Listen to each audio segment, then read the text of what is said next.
మీ టోపీ మీద ఉన్న సింహాలకు అర్థం అది. ఎవరు చెప్పారండి ఈ పేపర్లు చింపమని చెప్పి? ఎవరు చెప్పారండి పేపర్లు చింపమని చెప్పి? ఎవరు చెప్పారు అధికారం? అంటే అసెంబ్లీలో పేపర్లు చింపే అధికారం, చింపే అధికారం ఎవరు ఇచ్చారు మీకు? ఎమ్మెల్యే దగ్గర నుంచి ఎమ్మెల్సీ దగ్గర నుంచి ఇలా పేపర్లు గుంజుకొని లాక్కొని మీ ఇష్టం వచ్చినట్టుగా చింపే కార్యక్రమం చేసే అధికారం ఎవరు ఇచ్చారు? మధుసూదన్ రావు, గుర్తుపెట్టుకో, ఎల్లకాలం ఇలా మాదిరిగా ఉండదు. ప్రజాస్వామ్యంలో ఉన్నాం మనం. మీ టోపీ మీద ఉన్న సింహాలకు అర్థం ఏమిటో తెలుసా? అధికారంలో ఉన్న వాళ్ళకు సెల్యూట్ కొట్టడం కాదు, ప్రజాస్వామ్యాన్ని కాపాడడం కోసం మీరున్నారు.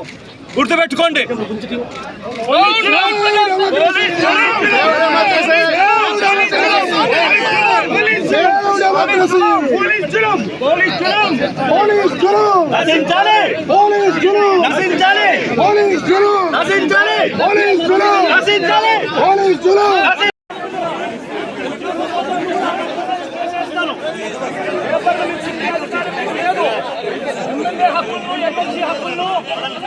పరిరక్షించే బాధ్యత మీదే.